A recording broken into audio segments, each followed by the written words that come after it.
الحمد لله رب العالمين والعاقبة للمتقين والصلاة والسلام على أشرف الأنبياء والمرسلين وعلى آله وصحبه أجمعين. اما بعد، السلام علیکم و رحمت الله و برکاته.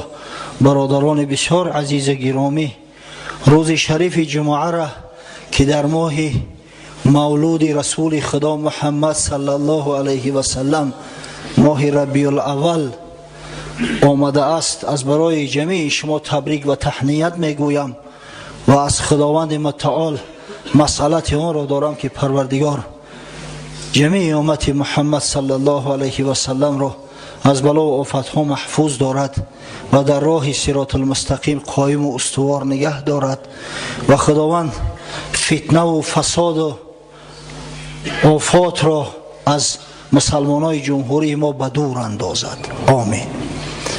ما هفته گذشته در موضوع خیبر، غزوه خیبر با شما صحبت شروع کردیم و از بس که امکان نبود، ساعت تمام شد، صحبت من ناتمام مانده بود، اما برای شما وعده کردیم که انشاءالله باقی مانده صحبت هفته آینده ادامه خواهیم داد. طبق وعده داده خود انشاءالله امروز صحبت را دنباله خواهیم گرفت.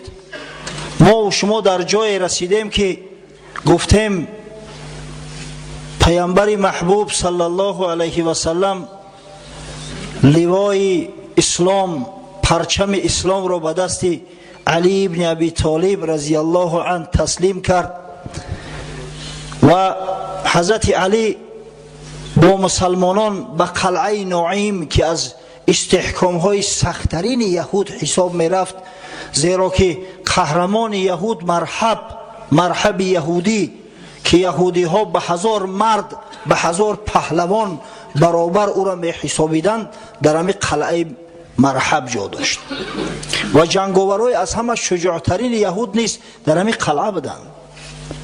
اما وقتی که مرحب به دست حضرت علی کشته شد، برادرش یاسیر وقتی که زبیر ابن عوام به قتل رسانید، مسلمانان دیگر لغت کردن رفتن. حتی در بعض روایات آمده است، از جمله ابن اسیر در تاریخ مشهورش الکامل و عالم عصر 20 محمد حسین هیکل که چندین مدت وزیر فرهنگ و معارف مصر نیز بود است، محمد حسین هیکل در کتاب حیات محمد صلی الله علیه و سلم از ابو رافع مولای پیغمبر صلی الله علیه و سلم روایت میکنند، در شدت جنگ حضرت علی میگه یکی از درهای قلعه نعیمه کند وقتی سپر را شکست و همچه سپر استفادهش برد.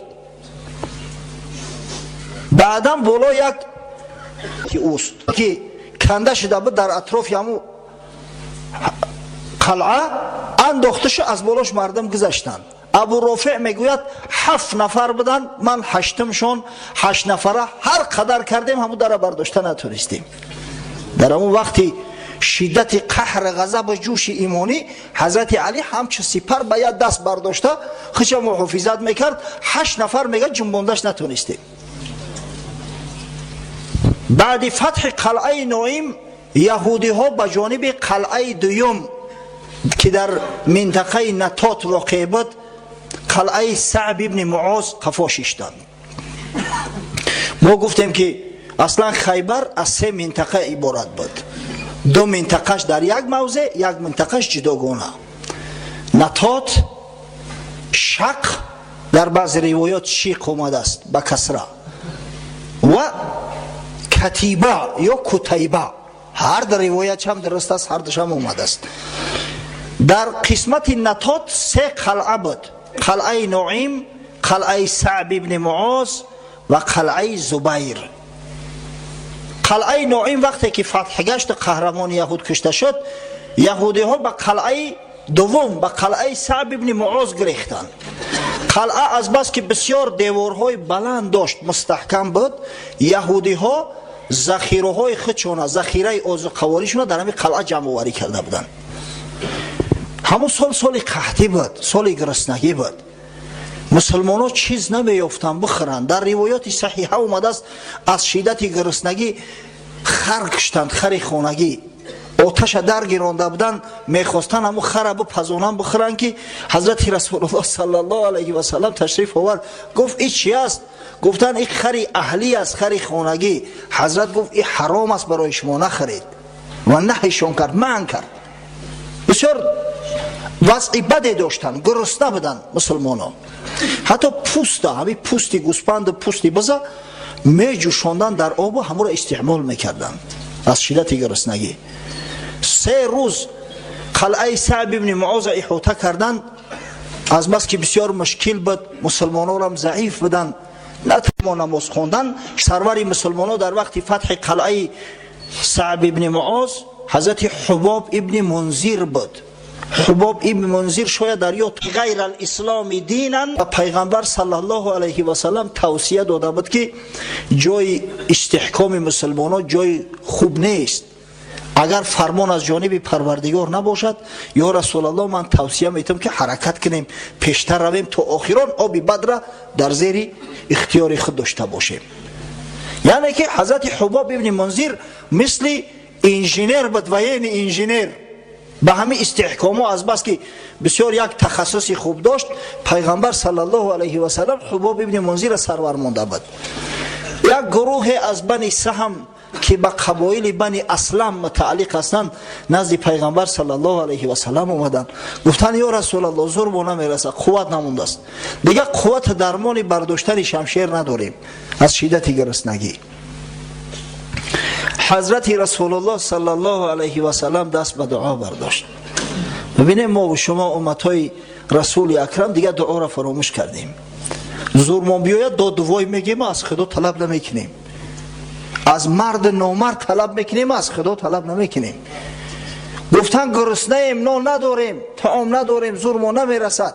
حضرت صلی الله علیه و سلم میداند که منعم یکتا خداست، رازق یکتا خداست، فاتح خداست، کشایشگر خداست. دست دعا به درگاه بی نیاز پروردگار برداشت. اللهم انک قد عرفت حالهم، پروردگاری من گفت تو بی شک شبهه از احوال اصحاب من با خبر هستی. اللهم انک قد عرفت حالهم و ان لیست بهم قوه، پروردگار تو خودت میدانی که بیچاره دیگه قوت ندارن. قوت از کجا میشود آخه؟ از طعام که خوردی در بدنت انرژی و کالری پیدا میشود که به یک کار زورت میرسه. طعام نخوردی از کجا قوت است؟ کالری هم از سوخت صرف شد، دیگه حرکت کردن برات مشکل میشود. و ان لیس بیدی شیء اعطیهم ایاه، خدایا خودت میدانی که منم چیزی ندارم که بتم شان، دیگه ذخیره نداریم، هیچی نداریم.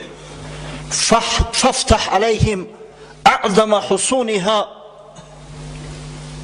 پروردگارا برای صحابگان من بزرگترین قلعه های یهود، اعظم حصونها غناء و اکثرها طعاما و ودکا، و از همه ثروتمندترین قلعه های یهود که از طعام و از روغن پرست برای مسلمان ها فتح کن تا اینکه صاحب آذقه شوند. بعد حضرت صلی الله علیه و سلم ندای الله اکبر بلند کرد، گفت به پیش به اذن پروردگار. در همون روز وقتی نماز عصر قلعه صعب ابن معاذ فتح شد و مسلمانان صاحب همون قدر طعام و آذقه شدند که تا آخر جنگ خیبر دیگه در یگان مشکلی و مضایقت نافتیدند. یهودی ها از قلعه صعب ابن معاذ فرار کردند به قلعه زبیر. این قلعه آخران در منطقه نطات بود و قلعه بالای کوه ساخته شدگی بود، یک فورت بود، یک استحکام بسیار وزنین و مستحکمی بود. آمدن احاطه کردن قلعه را. 3 روز گذشت، یهودی ها پروا ندارن، اصلا سواره به او قلعه نزدیک شده نمیشد، اسب راه یافته رفته نمیتونست. پیاده نزدیک میشدن، از بالای سرشون سنگ و آب جوش و قطران میریختن یهودی ها.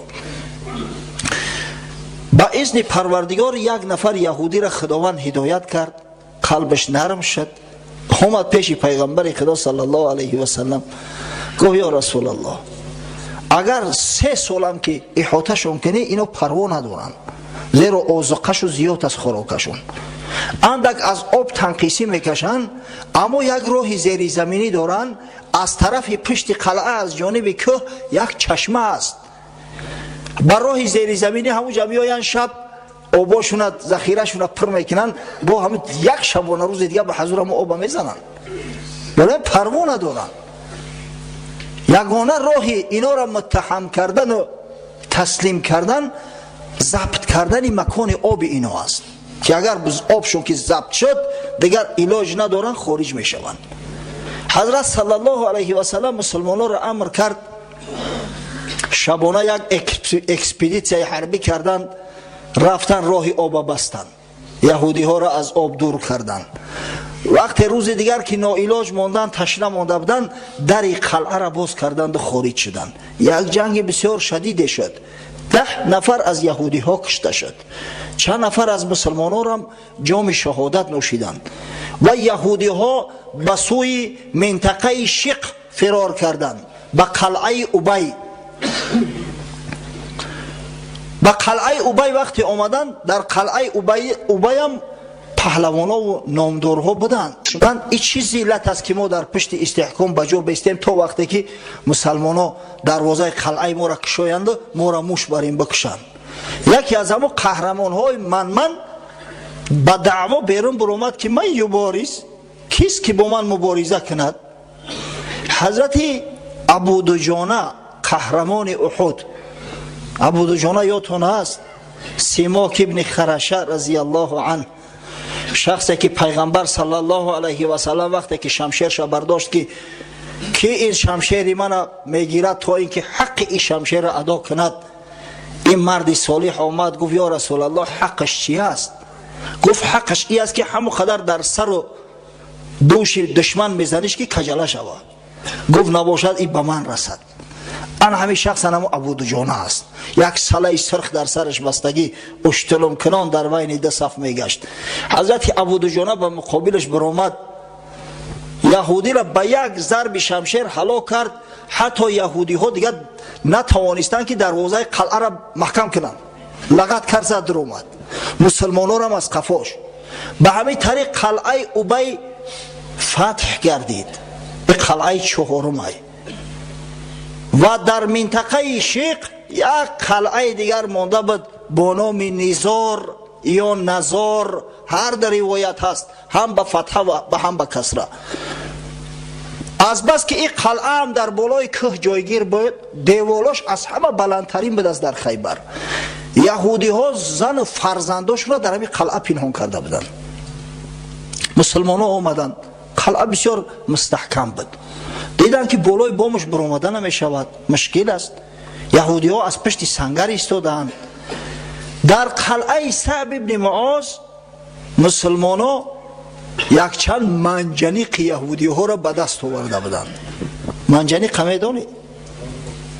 منجنیقش اگر دقیق‌تر بگیم پوشکه‌ای همون زمانهای قدیم، اون زمان پوشکه نبود، مخصوص اسباب تیار کرده بودند، سنگ های کلان 1 تانه و 2 تانه را میگذاشتند، بند بستگی بود، یک چند نفر همین بند که میبریدند با شدت وقتی که پایان میشید همون سنگ که میانداخت، سنگ با فاصله 50 متر 100 متر میرفت میزد. اساسا منجنیق برای ویران کردن استحکام ها استفاده میبردند.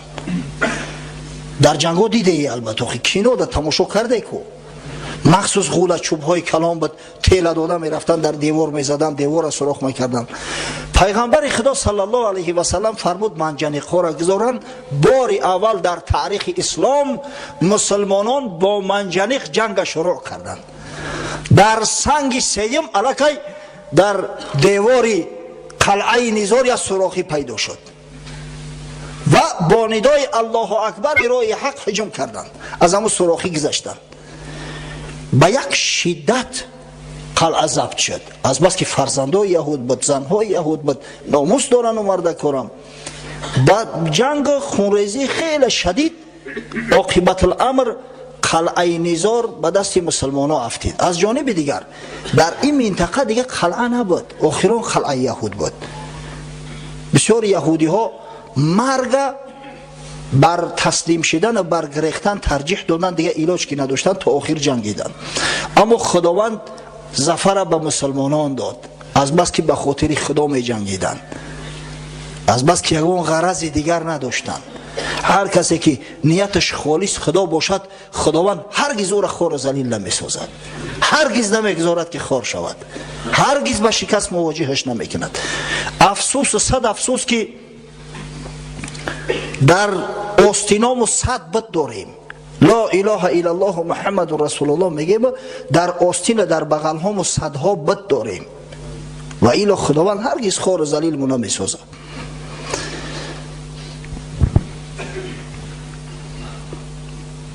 بعدی ضبط شدن قلعه نزار، مسلمان ها به منطقه سوم، منطقه آخرین بدر، به منطقه کتیبه یا کتیبه عازم شدند. حضرت رسول الله صلی الله علیه و سلم فرمود تا که سه قلعه که در اونجا بود هر سه شی احاطه کنن: قلعه قموس، قلعه وتیح و قلعه سلالیم. در قلعه قموس فرزندان ابی حقیق، ثروتمندترین اشخاص یهود زندگی میکردند. همین قلعه قموس با نام قلعه بنی ابی حقیق در تاریخ مشهور است. بعضی از مورخان از جمله ابن اسحاق روایت میکند که قلعه قموس با جنگ ضبط شد، یعنی بعد جنگ های دراز مدت. اما واقعی مورخ دیگر در مغازش آورده است که همین سه قلعه منطقه کتیبه به یگان جنگ خونریزی به دست آمدند. اگر قول اصح، ابن قیم جوزیه در کتاب زاد المعاد بین همین قولها یک توافق یافته است. میگه ای است که در قلعه قموس در ابتدا جنگ شد، اما بعدا یهودی ها وقتی دیدن که مسلمان ها چی نوع از منجنیق خوب استفاده میبرن، طرف شاگرده که در حیرت کند استاد رو. در نیم جزیره عرب غیر یهودی ها کسی از منجنیق استفاده نمیبرد. یکی از سبب های آن که قبایل عرب جرأت نمیکردن که به خیبر هجوم کنن، اگر چنده که این منطقه بسیار منطقه ثروتمند بود، همین بود. تکنیکای جنگی یهودی ها بسیار ترقی کرده بود، سنگ بارانشون میکردن، با منجنیق میزدن. شوی بیچاره عرب ها منجنیق هم نداشتن. اما خداوند وقتی که مسلمانان را فیروز گرداند و منجنیق به دست گرفتن، با چنان استاکاری منجنیق استفاده بردن که یهودی ها حتی دیگر در دهشت غلطیدن. دیدن که منجنیق را درست کردن جانبشون و عادت مسلمانان و تعلیمی که پیغمبر خدا صلی الله علیه و سلم به ایشان میداد دائم همین بود که همیشه قبل از جنگ دعوت میکردن دشمنا که بیاید مسلمان شوید، ای مردم از همین راه گمراهی و ضلالت برگردید، بیاید تسلیم شوید. وقتی 15 روز از محاصره گذشت، پیغمبر هم دیگه به خشم اومد، گفت وقتی منجنیق را درست کردید. سلام ابن مشکم ابن ابی الحقیق، سرور یهود، شیطان یهود، این ماری خزنده که تمام جزیره العرب بر ضد مسلمانان همیشه میشورند، از بالای قلعه قموس صدا کرد که یا محمد صلی الله علیه و سلم اجازه میدهی که من برای گفت شنید از قلعه پایان شوم؟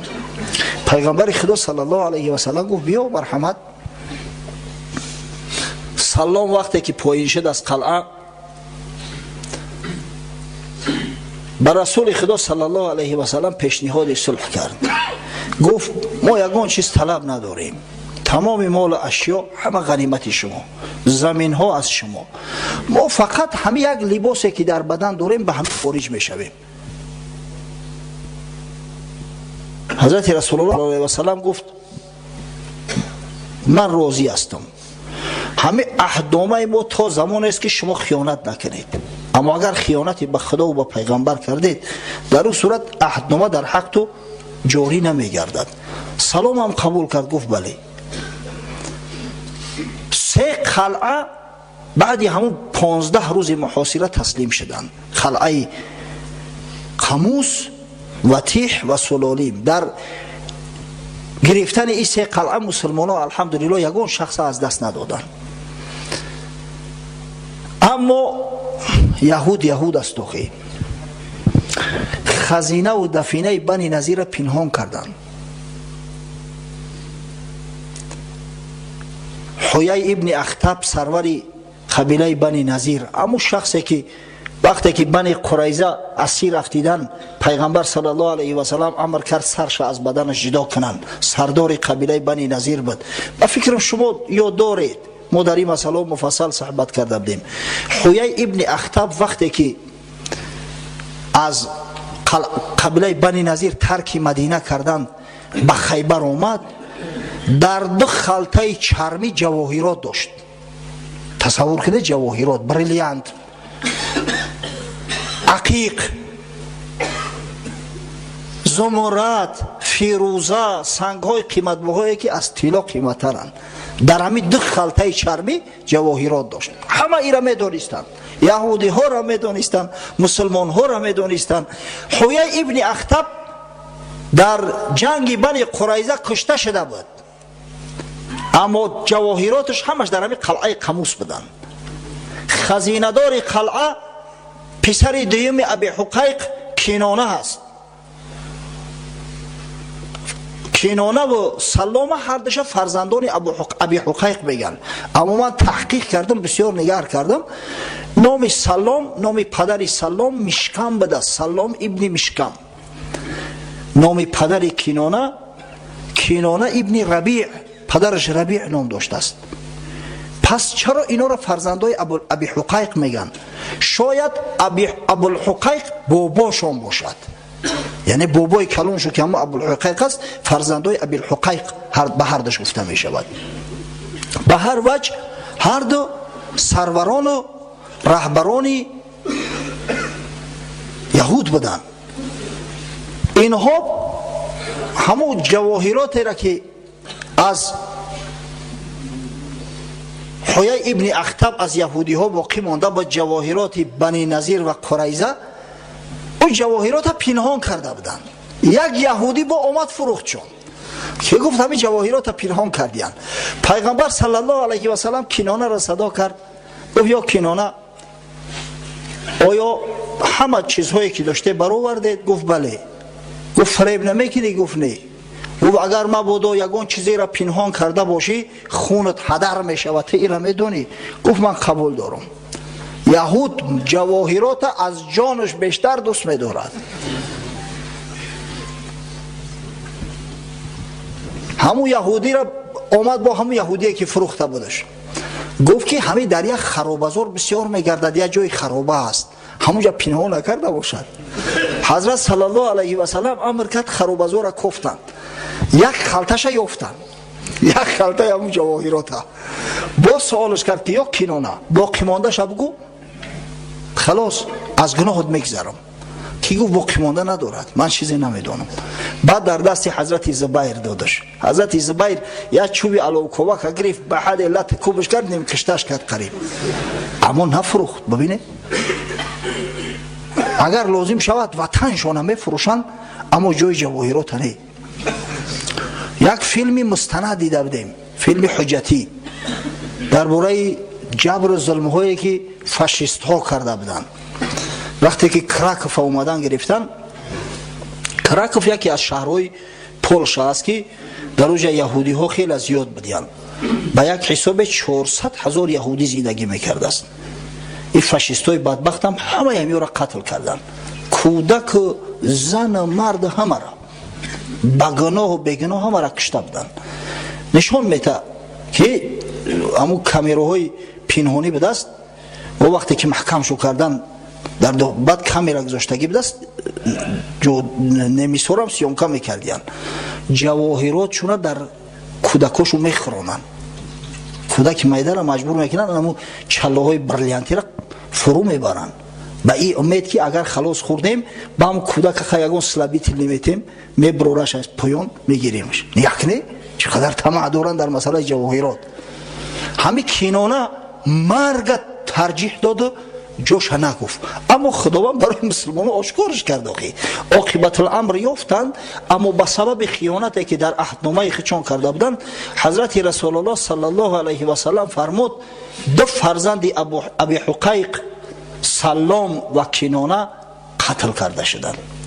حضرت صلی الله علیه و سلم غیر اینها و یک زنی که حال قصهش بدتر می رود دیگر کسی را قتل نکرده است از یهودی ها، از همی سه قلعه. بعدا مالی که ثروت مال خرما و ذخیره که از خیبر مونده بود گرفت، حضرت رسول الله صلی الله علیه و سلم به 36 بخش تقسیم کرد. هر بخش را به 100 سهم. سهمیه می خریدیم از روغون یا تو هسته، الحمدلله ما صاحب سهمیه هستیم. به 100 سهم جمع الجمع 3600 سهم شد خیبر. حتی درختای خرما، باغ ها همه را تقسیم کرد حضرت صلی الله علیه و سلم. 1800 سهم بین مسلمانان تقسیم کرد. اساسا گفتیم که پیغمبر خدا صلی الله علیه و سلم همین سهمیه ها را به شخصای داد که در صلح حدیبیه همراه رسول اکرم صلی الله علیه و سلم بودند. عدد اینها به 1400 نفر می رسید. خود رسول خدا هم یک سهمیه گرفته است، به هر کدامش یک سهمیه داد. چرا 1800؟ چرا 1400 نه و 1800؟ در جنگ در همون صلح حدیبیه 200 نفر از مسلمانان اسب سوار بودند، سواره در اسب بودند. در بعضی حدیث ها اومده است که سهم اسب 2 سهم بره. اگر پیاده یک سهم بره، اسب 2 سهم بره. این اگر تصور کنه که هر یک اسب از همون 200 تا 2 سهمی بگیره، خودش میشه 400 تا. در بالای 1400 که مونده میشه 1800. 1800 سهمی باقی مانده را پیغمبر خدا صلی الله علیه و سلم برای بیت المال مسلمانان تخصیص داد تا برای فقرا، برای یتیم ها، برای بیچاره ها از حساب همو داده شود. یعنی بار اول پروگرام تأمین کمبغلا، کم بضاعت ها از جانب مسلمانان، از جانب رسول خدا محمد مصطفی صلی الله علیه و سلم در تاریخ بشر طرح ریزی شده است. تکبیر! تاریخ هم ببینه خیلی چیز تاریخ یاد ندارد. نیمی خیبر پیغمبر صلی الله علیه و سلم از برای فقرا و از برای کمبغلا و از برای قشاقای امت اسلامی تخصیص داد. خودش نمیخورد. کسایی که نصاب زکات داشتن اونا حقی گرفتن این مولا نداشتن. حتی در روایات صحیحه از جمله در صحیح بخاری آمده است بار حسن رضی الله عنه فرزند پیغمبر صلی الله علیه و سلم نبیرش از همون خرمایی که از خیبر آورده بودن برای بیت المال یک خرماچه‌ش گرفت در دهنش انداخت. کودک خوخی حضرت صلی الله علیه و سلم انگوش در دهن همون کودک داخت. اگه تصور کنی ای دهن کودک گرفتن خرما چقدر مشکله. یا پیاز در دستش باشه نمیتته ولی که با این خرما با دست مجبوری از دهن امام حسن کشید برآوردش. کخ علقی ها این کیخه ای گفت برای تو پرتش بچه میره نخواهی برای تو حرامه. ببینی تو کدام درجه حضرت صلی الله علیه و سلم غم فقرا و درویشا را میخورد.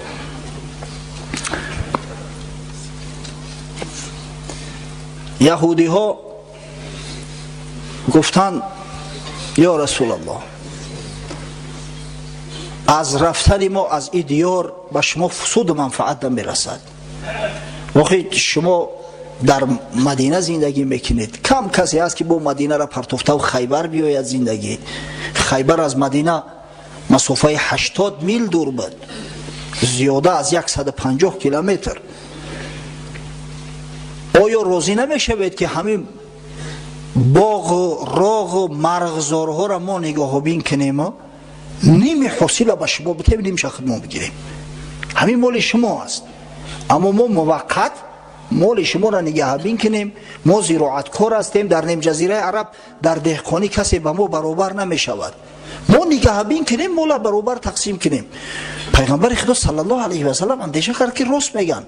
میلش گفت تا زمانی که یعنی زمین مسلمانان بود، اما یهودی ها را در همون زمین مردی کار گرفتن. که تا وقت لازم باشد در همونجا کار کنند. همین کار تا زمان حضرت عمر ادامه یافته است. حضرت عمر رضی الله عنه بعداً گفت در نیم جزیره عربستان دو دین جا ندارند، اینجا جای یک دین ای. بعد یهودی ها جلوی وطن کردند، از خیبر خارج شدند. حضرت عبدالله ابن ابی رواحه تقسیم میکرد، مولا گرفت همیتا تقسیم تخمینی کرد. او وقت کی ترازو ها بوده، کی الکترونی ویسا بوده، هیچی خاک بالا نبوده. بیچاره گرفت برابر تقسیم کرد. به فکر خودش باز مبادا خطا نشده باشد گفته به یهودی ها مراجعت کرد. گفت یک تاش انتخاب کنید، حق انتخاب از شما است. شما یک تاش انتخاب کنید، دیمش بعد از ما می شود. یهودی ها اقرار کردند، گفتن این همون عدلی هست که خداوند آسمان ها و زمین ها را به این عدل استوار می دارد. خشب به حالتان.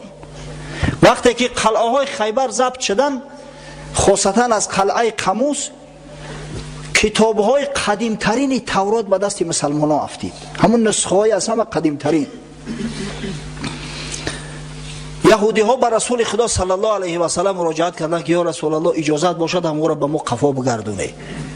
حضرت صلی الله علیه و سلم اگر چنده که در عهدنامه آمده بود که یهودی ها غیر از کرته و لباس بدن دیگر چیزی نمیگیرند، کتاب های مقدس تورات براشون قفا داد.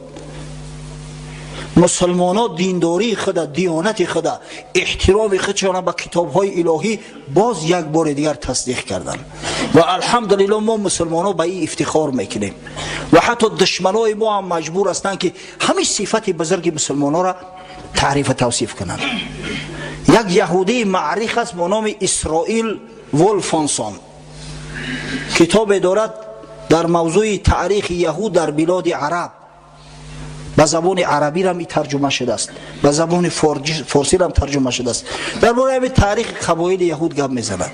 میگه این عملی که محمد صلی الله علیه و سلم کرد در تاریخ نظیر ندارد. بعضی یهودی ها مسلمان شدن بعد یمی که سبحان الله عدل ایجاب است، داد ایجاب است، حقیقت ایجاب است. ما احمق شده گشتیم، گپ یمی احباری احمق گرفته.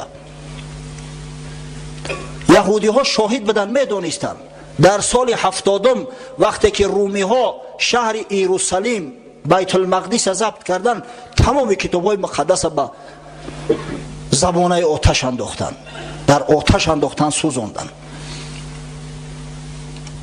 تاریخ گواه است چجای رومی ها، نصرانی ها چندین بار کتاب های یهودی ها را علو زدیان، از جمله در این همی اندلوسیا اسپانیا.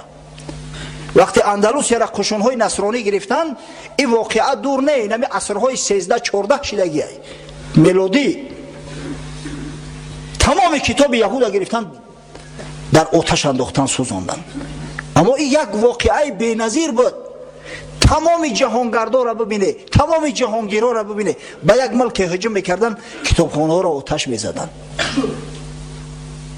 اما رسول خدا صلی الله علیه و سلم همون کتاب ها را به یهودی ها برگرداند و داد.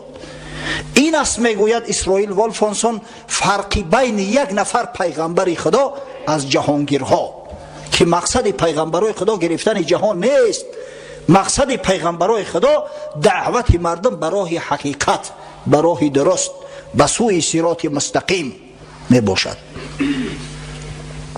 سبحان الله، داده ببینه، عدل ببینه.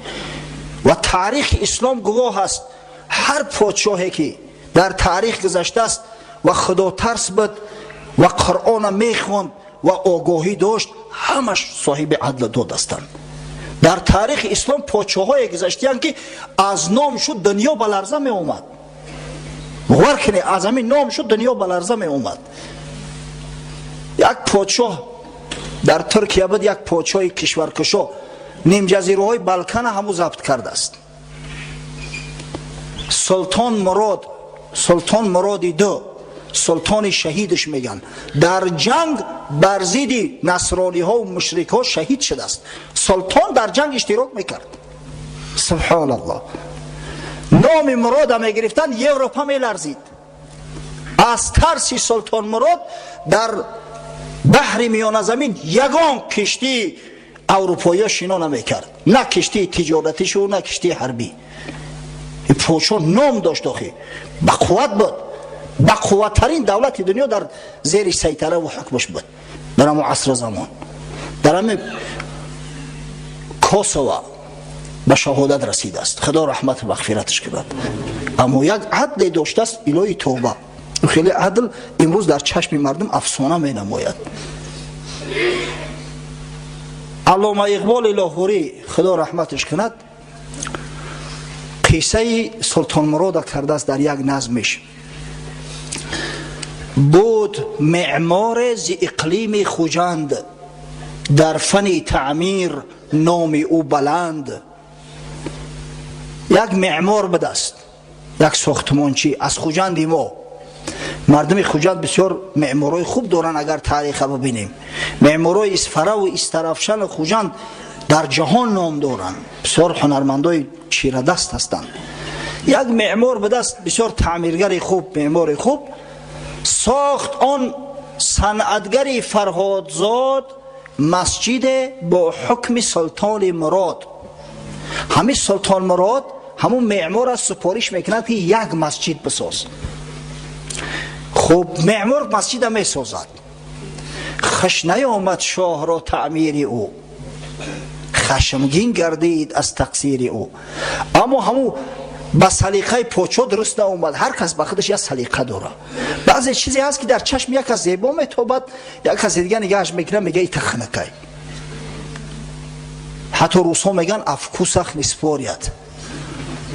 واقعا سلیقه پوچو در وقتی که موافق ناومد، پوچو را غضبش کرد که تو اینقدر طلا و نقره را صرف کردی، یک چیزی تعبیدی نساختی. آتش سوزنده از چشمش چکید، دستی آن بیچاره با خنجر برید. از شدت خشم و غضب دیگه داشت کرده نتونست. پوچو ای اوخی برو خنجر را زد، دستی معمار را قطع کرده، دست شبرید بیچاره را. جوی خون از ساید معمار رفت، پیش قاضی ناتوان و زار رفت. گفت ای پیغام حق گفتاری تو، حفظ آیین محمد کاری تو. معمار هم میدونست که در دولت اسلامی زندگی میکنم. بندی دستش قپید بست و گریه و فغان کنان پیش قاضی رفت. یک تصور کنه. قاضی را گفت یا قاضی، پیغام حق گفتاری تو است، ترا برای آن موندیان که موافقی حکم کتاب خدا قضاوت کنی بین مردم. سفتگوش سطوت شاهان نیم، قطع کن از روی قرآن دعویم. و من غلام این مردک نباشم. ما یک کارگر هستیم، این مردک ما را سپارش کرده، زکست داده است. این چی حق داره که دستی ما را قطع میکنه؟ میخواهم که از روی قرآن حکم ما را فیصله کنی. قاضی عادل بدندان خسته لب، کرد شهر را در حضور خود طلب. این غیرت قاضی را ببینه. از برای خدا میخوانه امروز او باورت نمیشوه. اما محمد اقبال لاهوری از او کسای سفسطگو نیست، از افسانه‌گوها نیست. محمد اقبال شما میدونه کی است. قاضی میگه پوچو را به دربار دعوت کرد، به قاضی خانه. گفت که موافق حکم خدا و قرآن قاضی تره به دربار برای قضاوت به محکمه میخواند. رنگ شه از هیبت قرآن پرید، پیش قاضی چون خطاکاران رسید. وقتی نام قرآن گرفتن میگه رنگ از روی پادشاه پرید، مثل یک آدم مجرم و گناهکار به گردن کج آمد. یک طرف بیچاره دعواگره، یک طرف شاهنشهی گردونفره، هر دو در پیش قاضی استادیان برابر. یک نفر یک بیچاره دعواگر، یک نفر پادشاه عالم. گفت شه از کرده خجلت بردم، اعتذار از جور خود آوردم. گفت برادر میبخشی. حالی بعضی ها را دعواگراشو میگن که ما از این چیزی طلب نداریم، همی گناه کرده است، یک بار بخشش بپرسه ما از گناهش میگذریم. اما این گردن کثافت امکان نمیده که او بخشش بپرسه برای گناه کردگیش. پادشاه را ببینه، اومد عذرخواهی کرد که میبخشی برادر، همیشه ما خطا کردیم، خطا از ما گذشت، غضبم کرد، خدمت داشته نتونستم، نستریدیم نبودم مساعده. گفت قاضی فی القصاص آمد حیات، زندگی گیرد از این آیت ثبات. عبد مؤمن کمتر از احرار نیست، خون شه رنگین تر از معمار نیست. قاضی را ببینه، الله، این خیلی قاضی ها داشت اسلام که اینقدر قوت داشته، در تمام دنیا سیطره اسلامی پهن شده بود و امروز میخونیم تاریخ از ذوق میکند از تاریخ گذشته همو، زیرا پادشاهای عادل نمیخیل قاضی ها را میموندن. تاریخ سلطان محمود غزنوی را برای تو کرده بودم باره. سلطان محمود یک سرلشکر داشت با نام نوشتگین، یا سرلشکری جوان ترک بسیار جسور و غیور. لوبیم چی که سلطان محمود غزنوی بود است، دوستش می داشت، هم نشینش بود. یک روز شبانه بشینن، کم در مثلث می نوشن،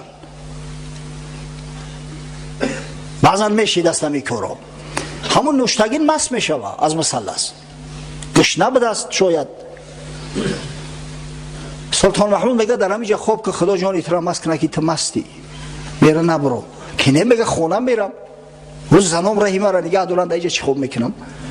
در اسب سوار میآید در بین بازار که در دستی محتسب میغلطه، محتسب پلیسیا شحنه شبگرد، میبینن مستای ای بوله اسب میگه بکشینش. ای مردک میگن این آدمی کلان میتوه پگانوش کلان ای، میگه فرق نداره بکشینش.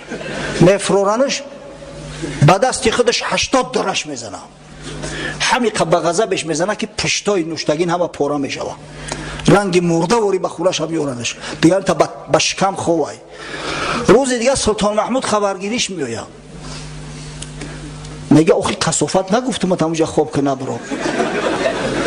گفت اوخی بدبخت این مرا شناخت، با وجودی همون زده کم، گفت سازت کرد. پاک گفته قصاصی مرا نمیگیری ای؟ یه سبحان الله. گفت او ایرو شریعت کار کرده است، چه خیلی من ایو قصاص میگیرم؟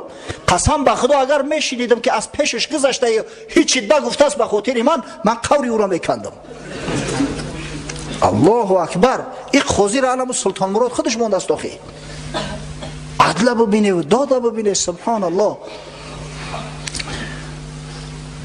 گفت آیه قرآن است ولکم فی القصاص حیات یا اولی الالباب، قصاص مایه حیات شما است ای صاحب خیردا. اگر این قصاص نباشه بعضی‌ها بسیار نامعقولی ها میکنن. چون مراد این آیه محکم شنید، دست خود از آستین بیرون کشید. پادشاه جوانمرد میگه دستش از آستینش کشید، گفت کتش کنه ببره، این گفت قصاص کنه. مدعی را داد خاموشی نماند، آیه بالعدل و الاحسان خواند، گفت از بحر خدا بخشیدمت، از برای مصطفی بخشیدمش. یافت نور بر سلیمان ظفر، سطوت آیین پیغمبر نگر. انا این آیین محمدی و آیین اسلام است. یک آدم عادی میگه بر پادشاه ظفر یافت در محاکمه سعودی که وقت دموکراسی نمیگفتن، این گپا نبود، اصلا کانستیتوسیون ها وجود نداشت. بعد حضرت علامه اقبال جان بس میکند پیش قرآن بنده و مولا یکیست، بوریا و مسند دیبا یکیست. سبحان الله. عدل داد یهودی ها دیدن اسلام آوردن، مسلمان شدن بعضی هاش، که آسمان ها و زمین ها به همه عدل قایم و استوار است. یا محمد صلی الله علیه و سلم چه بگیم که ما مسلمان شویم؟ و یک نفر یهودی ببینه و اندک انصافکار که هست در تاریخ شبیه را نوشته است، حقیقت حال بیان کرده است.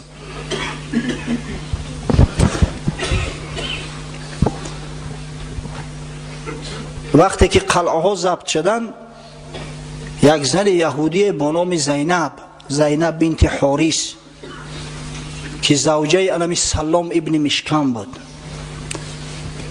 یک گوسفند را بریان کرد با تمام نازکی هاش. باز سوال کرد که پیغمبر صلی الله علیه و سلم کدام عضوی گوسفند بیشتر دوست می‌دارد؟ گفتن ذراع، یعنی بازوی گوسفند. ذراع هم میدونی نه؟ از همه اورنج بالا را میگن تا کتف، دستی پیش گوسفند، همین را ذراع میگن. گرفت گوسفند همش از زهر زد، بسیار زهری هلاهیل، خاصتا همون ذراع بسیار زهرناک کرد. بعدا نزد پیغمبر صلی الله علیه و سلم آورد و تعارف کرد که از طعام ما استعمال کنه. پیغمبر خدا صلی الله علیه و سلم که قلب صاف و مصفا داشت، حتی در دل اندیشه نمیکرد که این خیانتکارها بعد این قدر گذشت ها، بعد آن که در حق شو این قدر خیرخواهی ها کرده شد، باز دست به همین کاری حرام، دست به قتل و به کشتار و به خیانت میزده باشند.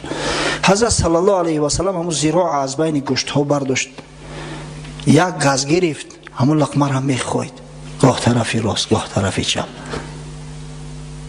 بعدا حضرت صلی الله علیه و سلم لقمه را توف کرد، گفت این هذا العظم لیخبرنی انه مسموم. همه گوشت گفت گواهی داده است، خبر کرده است که زهرناک شده است، زهر داره. بعد همون زنی را که گوشت آورده بود صدا کرد. امام بخاری روایت میکند که تمام یهودی ها را جمع کرد، گفت چون که ای یهودی ها، من در حق تو خیر کردم؟ گفتم بله. گفت شرط قیدهای شما را قبول کردم؟ گفتم بله. گفت پس در مقابلش برای من گپ حق میگوید؟ گفتم بله. گفت آیا این گوشت مسموم است؟ آیا زهرناک شده است؟ گفتم بله. گفت چرا این کار کردید؟ چرا دست به خیانت زدید؟ گفتن ما خواستیم تو را بسنجیم که اگر پادشاه باشی و ظالم باشی جان ما از تو خلاص می شود، اما اگر به شرطی که پیغمبر خدا باشی خداوند تو را خبرت میکنه، هیچ زهر نمیتونه تو را بکشه. حیله و نیرنگ شو نبینه. سبحان الله. با گبیاوی را بینی ها، همه تاریخ قسم به خدا ورق میزنی، سر تا سر همه مکر و حیله و نیرنگ همه یهود است، بسیار حیله‌گر مردمان. پیغمبر را گفتن که اگر تو پیغمبر باشی، اگه ما فهمیدیم که تو پیغمبر هستی، اما ببینه که با وجود یا فهمیدن با اسلام نآوردن. انا این چیزی است که آدم درد میکند. پس این گپاشو همش سخنبازی خالی بود، همه سخنبازی و حیله و نیرنگ بود. حضرت صلی الله علیه و سلم فرمود زن آوردن، امو زینب. گفت چرا این کار کردی؟ گفت من گفتم اگر تو کذاب باشی، دروغگو باشی، قصاص پدر و شوهر و قوم خدمت از تو میگیرم، اما تو اگر پیغمبر باشی آشکار میکنی، خودت میفهمی این به تو باید زیان و ضرر نرساند. حضرت صلی الله علیه و سلم با وجود همین جنایت گناه همین زن بخشید. گفتن قتلش کنیم؟ گفت نه، بگذاریدش. اما یکی از صحابه پیغمبر صلی الله علیه و سلم که بسیار گرسنه بود، اگه خداوند نامش در صفحه شهیدان نوشته بود است، بشر ابن برا ابن معرور جوان بود. وقتی پیغمبر خدا صلی الله علیه و سلم همون ذراع برداشت، یک از گرفت، یم سراسیمه یک چند لقمه را کنده خورد، گشنه بود. حضرت بشر شهید شد، به همون زهر خوردگیش زهر هلاهل بود، جان به جان آفرین تسلیم کرد. حضرت صلی الله علیه و سلم در قصاص خون بشر همون زن امر کرد تا اینکه کشته شود و ایلو از گناهش گذشته بود برای خودش، اما وقتی که یک شخص کشته شد و باید او قصاصی تانده شود که او خون طلب میکند، از همین خاطر همون زن کشته شد. خب مجموعی کشته شدگان شهدای جنگ خیبر از جانب مسلمانان به بعض روایات 16 نفر، در بعض روایات 18 نفر. شیخ منصور پوری در کتاب رحمت للعالمین 19 نفر شو نوشته است که جمع الجمع 19 نفر مسلمان در جنگ خیبر به شهادت رسیدند. از این میان 4 نفرشو مهاجرا بودن، مهاجرایی که از مکه آمده بودن. 1 نفر از قبیله بنی اشجع، 1 نفر از قبیله بنی اسلم، 1 نفر از مردم خودی خیبر. یک قصه عجیبه دارد ایران. 1 غلام به دست، غلام زنگی، غلام یک یهودی گوسپند میچراند است. وقتی دید که یهودی ها همه سر تا پا مسلح شده ایستادیان و تیار شده استیان، سوال کرد که چی واقعه شده است؟ گفتن که محمد صلی الله علیه و سلم با لشکرش آمد. گفت این محمد کی است؟ گفتن یک شخصی که دعوای پیغمبری کرده است. یهودی ها گفتن. در دل همین مرد خداوند یک نور انداخت. گفت کنی برم تحقیق کنم. همه گوسپندا را پیش کرده آمد به لشکر مسلمانا. او دلش صاف که دارد پروا ندارد. آدم دلش صاف باشه همه را مثل خود حساب میکنه. او دلش سیقل دار. آمد گفت یا محمد صلی الله علیه و سلم. یهودی ها گفتن که تو دعوای پیغمبری میکنی؟ گفت بله من پیغمبر خدا هستم. گفت ما را به چی دعوت میکنی؟ گفت به این که خدا را پرستش کنی، در عبادت خدا کسی و چیزی را شریک نگردونه، به پیغمبری من ایمان بیارید. گفت اگر من همین کار کنم به من چی میرسد؟ گفت در این صورت خداوند تعالی در جنت المأوا مستقر میگردونه. این مرد گفت اشهد ان لا اله الا الله و اشهد انک رسول الله. یا رسول الله، گفت همین گوسپندا در دست من امانت، اینو چیکار کنم؟ اگه شما تصور کنه که مسلمان ها خوشون گرسنه، احوال گفتم. حتی در روایات اومده است که یک یهودی یک دنبه بو گرفتگی گوسپند از بالای قلعه پرتاید، همون مسلمان ها گرفتن استعمال کردن، گشنه بدن. اما امانت که گفت، غلام زنگی گفت که این امانت هست. پیغمبر خدا صلی الله علیه و سلم گفت اگر امانت باشن گوسپندا تا پیش و پیش کن بر در وادی حسبا رهاشو کن، انشالله خداوند به صاحبشو میرسونش. و همین غلام زنگی هم گوسفندا را آورد در وادی حسبا رها کرد. گوسفندا راه خونه‌شون نمیدونن کو، سراسیمه طرف قلعه آمدن و همون یهودی هم فهمید که غلامش مسلمان شده بود است، اما تمام گوسفندا را به دستش دادن. از برای خدا شما یک اندیشه کنه که چقدر عدل، چقدر جوانمردی، چقدر امانتداری امروز چی درد برسیده است. برادر به برادر خودش باور نمیکنه یک چیز امانت بگذاره. اینقدر خیانته که در امانت میکنیم، اینقدر حیله و نیرنگه که در جامعه هست. بعد این میگیم که کمبغلیم، قشاقیم، زندگیمو مشکل میگذرد، کارمو برار نمیگیره. از کجا برار بگیره وقتی که بنام مسلمانیم، مسلمان جغرافیایی هستیم، در صورتی که به فرمودهای خدا و پیغمبر عمل نداریم؟ از خدا بترسی برادرو. پیغمبر خدا صلی الله علیه و سلم فرمود آیت النفاق ثلاث. نشانه نفاق 3 چیز است. 3 چیز هر کسی ده باشه او آدم منافق است. اذا حدث کذب و اذا وعد اخلف و اذا اؤتمن خان. وقتی شخصی که سخن میگوید دروغ میگوید در سخن گفتنش. از برای خدا ما دروغ بیایم بگید از گفتن راستی ما میکنیم، همه قدر دروغگوی شدیم حسابش گم. پیش رفیقت رفته است تلفنش میکنی که جدایی یا جوی را نام او خدا جان تماس کنه ماشین تا اگری اوراق های کده استیان او تو چی زور تو ماده در اینجا دروغ بگوی؟ یعنی تو همین درجه رو واقع امروز دروغ جامعه را فرا گرفته است. باز قسم میخورم بالای همین دروغاشو. وقتی که وعده بتا خلاف وعده کند، وعده خلافی نشانه منافقا است.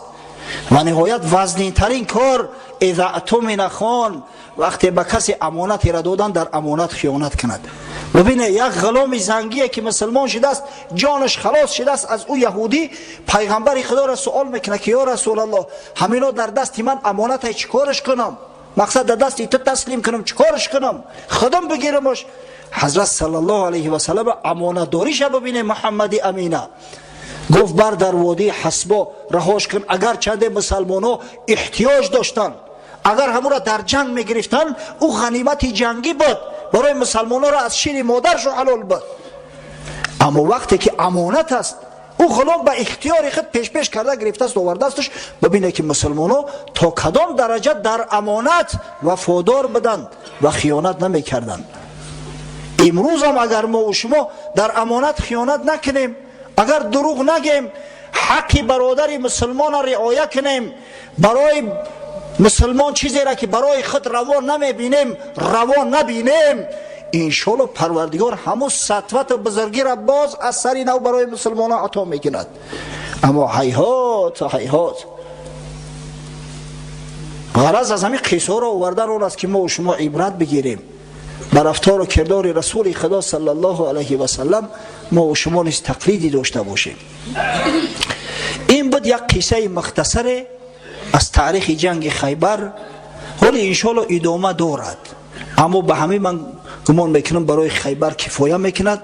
ولی قصه بازگشت پیغمبر صلی الله علیه و سلم که قبل از بازگشت فدک تسلیم مسلمانان شد، وادی القرا که مکان و محل یهودی ها بود تسلیم مسلمانان چنو شد. انشالله درباره گرفته شدن تیما با شما مفصل صحبت خواهیم کرد. ربنا افتح بيننا وبين قومنا بالحق وأنت خير الفاتحين. ربنا آتنا في الدنيا حسنة وفي الآخرة حسنة وقنا عذاب النار برحمتك يا أرحم الراحمين. دعا میکنیم انشالله هر مقدارش که دستگیر کردیم این هفته، اگر نشد انشالله خدا اگر امکان مبته هفته آینده. در حق برادر محمد جان دعا میکنیم که خداوند جمیع مراد و مقصوداش حاصل بگردونه. در حق برادر عبدالله جان برادر محیب دعا میکنیم که پروردگار سعادت دارین نصیب و روزیش بگردونه. در حق برادر بسیار عزیز فرخ جان دعا میکنیم پروردگار در کسب و کار و زندگیش برکات عطا کند و خداوند فردا روز قیامت همراه محیبا محشورش بگرداند. در حق حاجی علی مردان که پسرش محمد جان عقیقه کرد دعا میکنیم که خداوند فرزندکش هم مثل خودش محیب خدا و پیغمبر به کمال برساند و خداوند در خاندانش فیض برکات خویش را نازل سازد. در حق برادرامون عمر علی و ایشان عبدالصمد دعا میکنیم که خداوند با آرزویی که دارند زیارت خانه بزرگش میسر و مشرفشون گرداند تا اینکه حاجی حرمین شریفین شوند. در حق داملو عظمت دعا میکنیم که خداوند پدر مرحومش حاجی مراد علی را رحمت مغفرت کند و در جوار رحمتش مستقرش گرداند. در حق برادر قاری شمشاد دعا میکنیم که خداوند مشکلی که به سرش آمده است به آسانی رفع سازد و جمیع مراد و مقصوداش حاصل سازد. بابای افغان کسل به دست دعا طلب است، دعا میکنیم که خداوند برای بابای افغان و برای تمام مسلمانای بیمار که امید رحمت و امید شفا از خدا دارند شفای کامل و عاجل عنایت فرماید. یک برادر گفته است که در همین روزی سعید خواهش میکنم که دست جمعانه در حقم دعای خیری کنید. وقتهای آخر در دلم هر خیل وسوسه بد پیدا می شود، می ترسم که در ایمانم نقص پیدا شود. انشالله مادام که می ترسی خداوند ایمان ایتران محافظت میکند، اما به هر وجه صورت به خدا رجوع کنید. در این حالت ها از شر شیطان پناه طلب کنید. اعوذ بالله من الشیطان الرجیم، بسم الله الرحمن الرحیم. خداوند برادر و تمام برادرای مسلمان قبل از همه ایمان را نگه دارد که بزرگترین عزیزترین چیزی که ما داریم ایمان است، اسلام است و پروردگار در راه صراط المستقیم قایم و استوار مان دارد. یک برادر میگه دعا کنید خداوند کریم برایم پسر علاقه کرده بود است، پسر عطا فرمود. از شما احتراماً خواهش میکنم که در حق پسرم دعای خیر نمایید. خداوند پسر تا از جمیع بلاها نگهبان باشد و حافظ قرآن و عالم به عمل یک مسلمان واقعی به کمال برساند. یک برادر گفته از شما خواهش میکنم که پسر من بندی است، در محبس است، در حقش دعا کنید. دعا میکنیم خداوند به فرزند شما و به تمام برادرای مسلمان ما که محروم از آزادی هستند، در محبس خانه ها هستند، خداوند براشان آزادی کامل عاجل را نصیب و روزی گرداند. آمین. یک برادر گفته است که دعا کنید که فرزند پیرو قرآن و حدیث تقوادار شود. اک نفهمیدم که این بچه داره یا نداره. به هر وجه اگر داشته باشه خداوند پسرش حافظ قرآن به کمال برسونه، اگر نداشته باشد خداوند صاحب فرزند صالحش کنه که قرآن حفظ نماید. آمین. یک برادر میگه که یک خب مقصد دارم که شما رو برده در توی امر معروف کنیم، در حق من یک دعا کنید که تا به مقصدم رسم و از پیش امتحان دارم و در حق پدر و مادرم دعا کنید. خداوند اولا پدر و مادر تا اگر زنده باشند از جمیع بلاها نگهبان باشد و در راه صراط المستقیم قایم دارد. بعدا خداوند مراد و مقصودهای خود حل کند و خداوند صاحب فرزندای صالحت بگرداند و جمیع مرادات حاصل سازد. و در حق یک برادر حاجی که برای پدرش دعا طلب است، پدری که شراب می نوشیده است، فرزند حاجی پدر شراب می نوشیده است، بی نماز بوده است، طلب دعا کرد که شاید به شرافت دعای دست جمعانه خداوند اصلاحش کند. دعا میکنیم در حق همه پدرایی که از رحمت خدا محروم هستند که پروردگارا اینا را برای فرزندان مایه ادب قرار ده تا اینکه اینا یک نمونه و الگوی باشن از برای جامعه. و پروردگارا مساعدت فرما که پیر و جوان ما همه به حکم تو تسلیم باشند، عبادت تو را انجام دهند و از اشیای حرامی که تو ما را منع کرده ای خداوند نفس ها ما نباز دار تا شیطان ها ما را گمراه ساخته و به راه وساویس داخل نسازند. آمین. خب وقتم خیلی رفت، اگه انشالله باقی مونده باشه هم تا دعای دست جمعی میکنیم. رب اغفر لنا وارحم وتجاوز عما تعلم انك انت الاعز الاكرم.